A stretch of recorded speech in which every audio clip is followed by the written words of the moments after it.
Okay, it is time to make yourself a nice hot tea or coffee, sit back and relax, and enjoy the amazing world of model railways. This time around, it is the 2016 Epping Model Railway Club exhibition held at the Brickpit over the Queen's birthday long weekend in Sydney, Australia. This 2016 train exhibition was vastly different to what was served up in 2015. You can see that by the difference in the floor plan maps here. And it was really nice to see this major exhibition return to being very large in scale. I know there were many people in the model railway fraternity who knew about this show, were quite annoyed with what was going on back in 2015, but hey, all that's repaired now. In fact, there was so much to look at, I went to this exhibition over the 3 days that it was opened, and I also had a very careful look at the amazing second-hand stall that is always totally crazy on the first day of the exhibition. Because the exhibition was so large in 2016, I may have to split this video up into 2 or 3 parts. I'll just have to see how it edits together. Okay, let's do it. The first exhibition we are going to take a look at, it was big, it was epic, it was made of Lego, and it has some of the old classic metal track. Remember that? It had clickety clack sound back when Lego trains were good. This exhibition is called Brickslandia. I hope I'm saying it right there. I'm reading from a book here and I'm going to read it to you. Come and explore the wonderful world of Brickslandia, built with over 18,000, many zeros there. Lego with a little copyright circle there. Bricks. We must always put the copyright circle there because they're real Lego bricks, aren't they?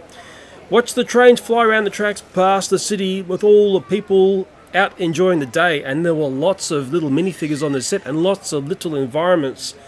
Keep an eye out for Spider-Man, boring, Batman, boring, and characters from your favourite TV shows and movies and probably hashtag Disney. I'm sorry, but I'm a bit over the whole Spider-Man, Disney blah blah. Oh, don't get me started. Anyway, I'll keep reading here instead of whinging. Proudly built by the members of the Sid Lug. That is Sydney Lego, with a little copyright sign again. Users group, Sid Lug. For your enjoyment, and believe me, this was a very, very enjoyable display to look at, and I think it had a Tangara train there. I can see Australian things there that maybe overseas people looking at this video are going to get a little bit lost on, but the Tangara looks spectacular.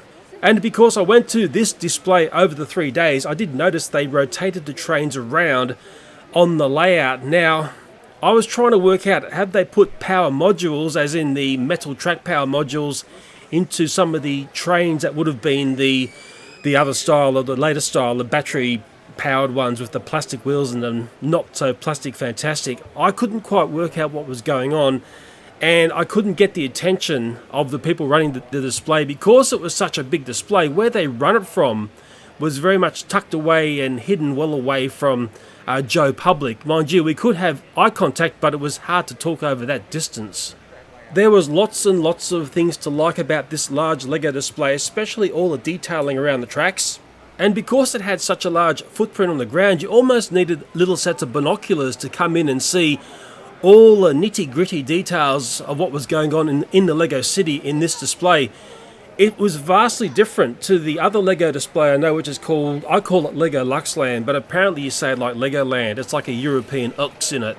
Lego can work on a very small scale. You can have extremely compact and interesting displays, but it also, of course, works on its grand scale.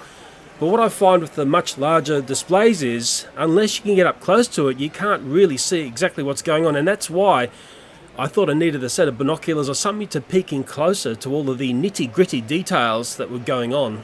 And of course I've got my video camera and I can zoom in on these things, but for the people looking at this display with your plain old boring eyes, it was actually difficult to zoom in. Mind you, I think children will say, well, I've got zoom in eyes. It's a bit like my son says to me, I've got slow motion eyes.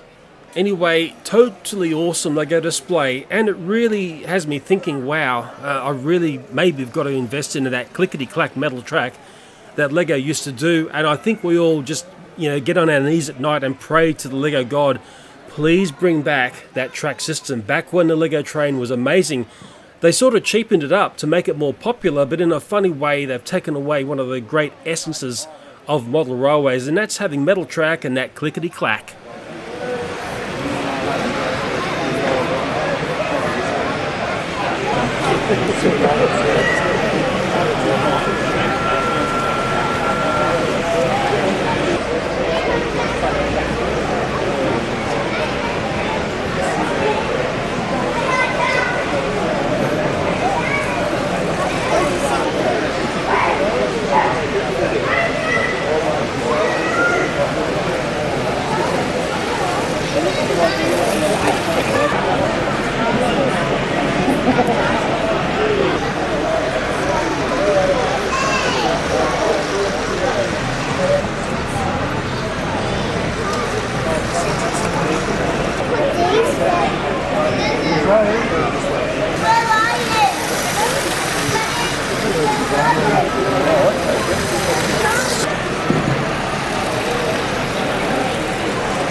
Rightio, the next layout we will be taking a look at is called Wallerawang Junction. It's HO scale, and one of the gentlemen running this display recognised me and he said, "Hey, aren't you the guy that does all those hand of God shots at model railway shows?"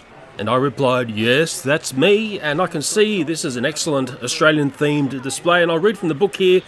Wallerawang is a small township located 14 kilometres west of Lithgow. Now, Lithgow isn't far from the Zigzag Railway on the main Western Line at the junction of Gwag Bear Line to Mudgee and beyond. The line was opened on the 1st of March 1870, that's a long time ago, and it was a vital link to the Western Plains agricultural area. Wallerawang is depicted here in its heyday, centred around the transition from steam to diesel in the mid-1960s to 1975. Apart from being the very early days of the band Kiss, this was when Wallerawang was a major stopover for those travelling between Sydney and the rich farming areas in the west. The hustle and bustle could only be imagined of the goods trains being marshalled for the branch lines and city markets and the local coal traffic to the east, plus passenger movements for stopovers and transfers for the communities beyond Wang. This display was DCC controlled, and sometimes with that comes sounds on the trains, but the hall sound here is so noisy you had to listen very carefully to hear the trains. What was really nice was one of the locomotives had a very small video camera inside, and that fed out to a screen so you could sort of make believe you're in the driver's seat driving around this very impressive layout. That's the train with the camera in it, that one there.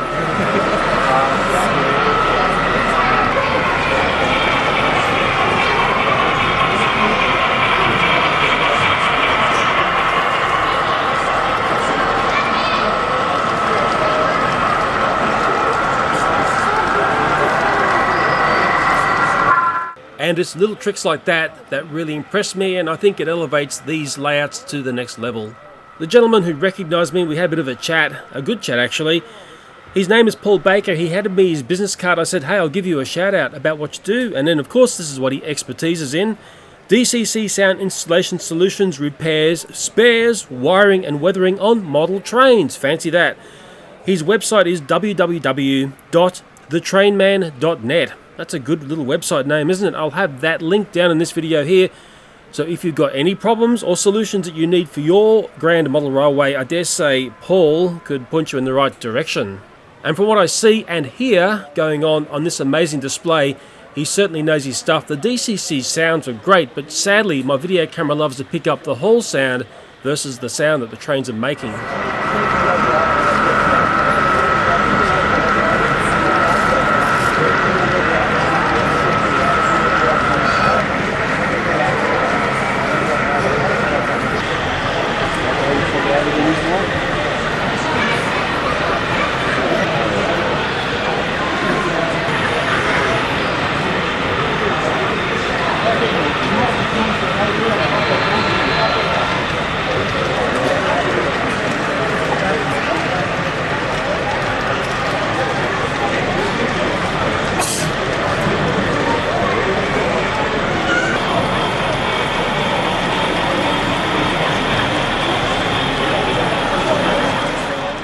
One thing that was different at the 2016 display was they had taken away the Kids Scenery Clinic and instead they installed Ask Me How to Build a Home layout. Now, I prefer the Kids Scenery Clinic because children could sit down, make a small diorama and felt like they had made something and walk out of the train show with a small thing they made. Looking at things on display doesn't equate to learning. These days, with the digital device epidemic taking over the children, it's really important to sit them down and get them used to making something from scratch. It's a great thing to do, and sadly there's so many children these days who don't do that, and I said to the club members there, you need to bring back the Kids Scenery Clinic. That's really important to have back in this show. The next layout is called Bullowpill. This O-gauge layout represents an English scene in the town of Bullowpill in the country of Gloucestershire around the year 1920. Originally, the area was served by a 4-foot gauge horse-drawn plateway built in 1810, principally that carried coal from the Forest of Dean for transporting to barges on the River Severn. Hope I'm saying it all correctly. In 1851, the line was taken over by South Wales Railway, a subsidiary to GWR, and converted to broad gauge.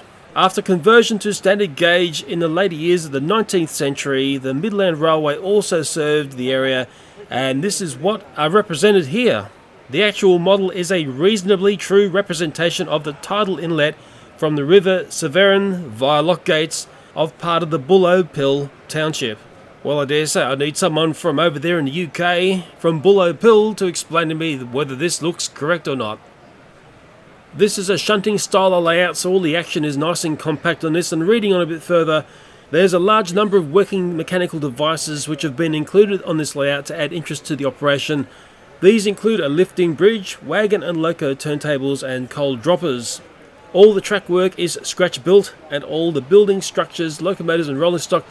This layout, including buildings and structures, took about 2 years to construct. Yes, it looks like the devil is in the detail on this one.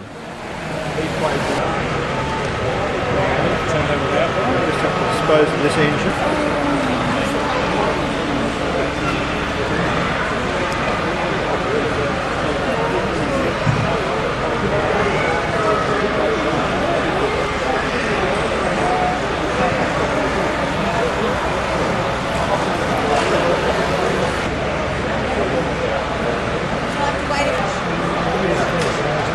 I've seen the back of the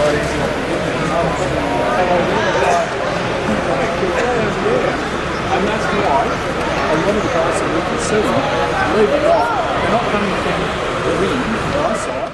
The next display, we're going to another part of Europe in a sense. It's set in Germany. It's called Erbschaft. I hope I'm saying it correctly there. It says in the book here, Erbschaft is a fictitious town set in West Germany in the 1960s period.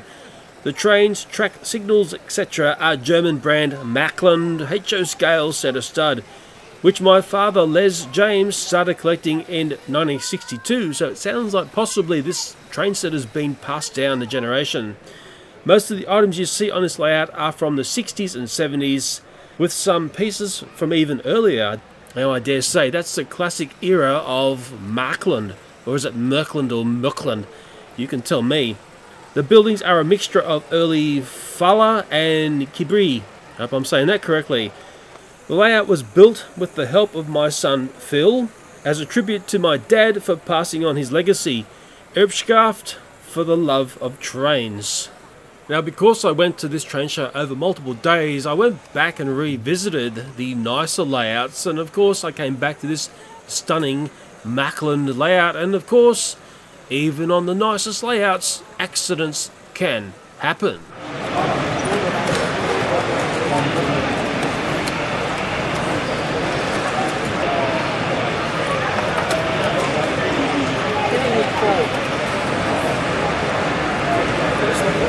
Is this all the port on the bridge?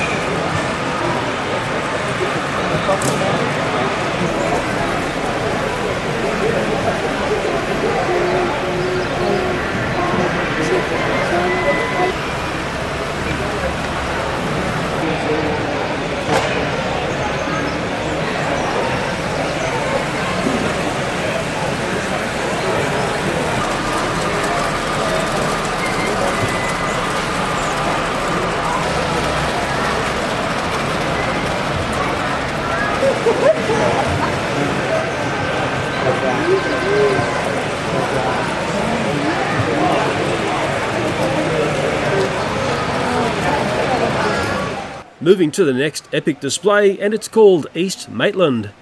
Reading from the book here, it says East Maitland is a layout built and owned by the Epping Model Railway Club until it was purchased by the Australian Model Railway Association in 2010.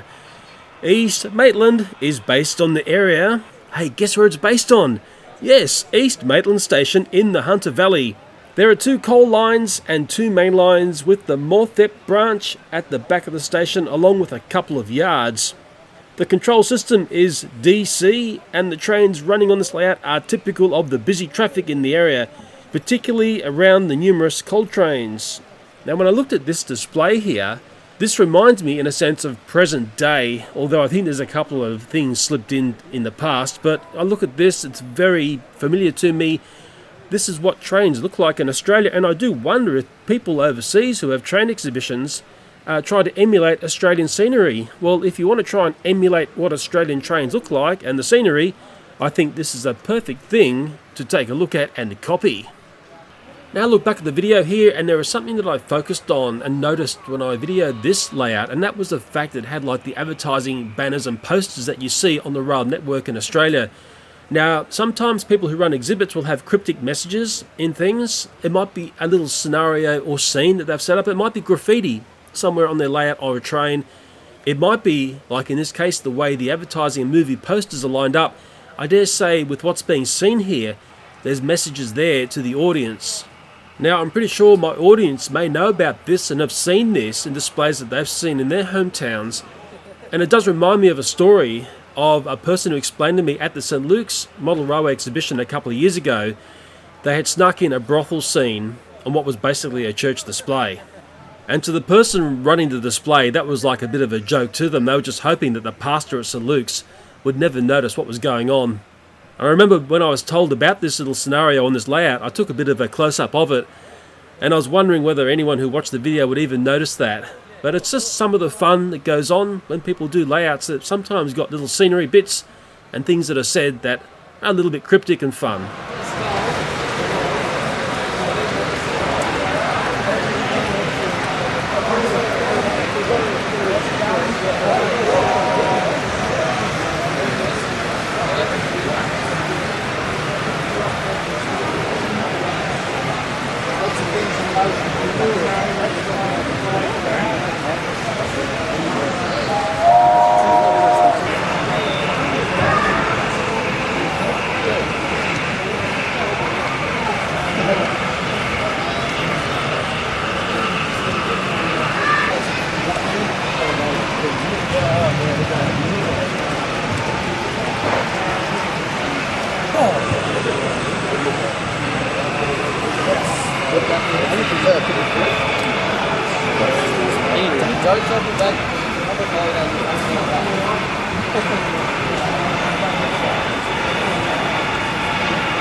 Well, I'm going to do something a little bit unusual. Normally I would just steam on and make a very long video. I've done that in the past many times, and these videos for me used to be very popular, but I guarantee to you that this video will be tucked away and hidden away by the Google monster.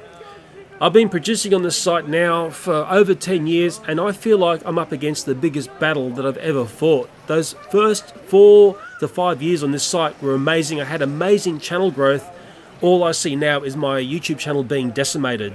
I had a YouTuber I know very well suggest to me, "Hey Leo, the trick these days is to make hour-long videos. You don't need to make anything, just stitch together some old videos that you've got and play games like that."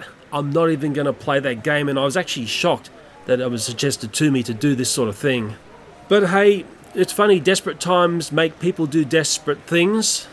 But the fact is, if I did show this train show in one whole lump, it'd be well over an hour of video. In fact, it may be pushing up to an hour and a half.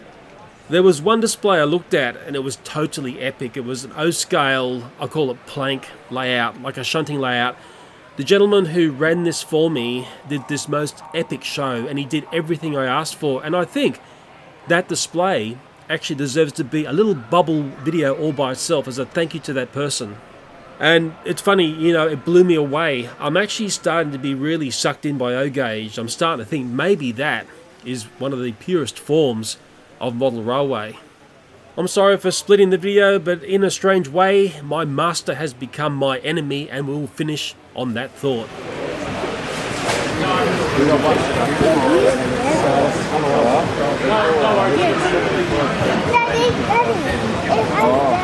Oh.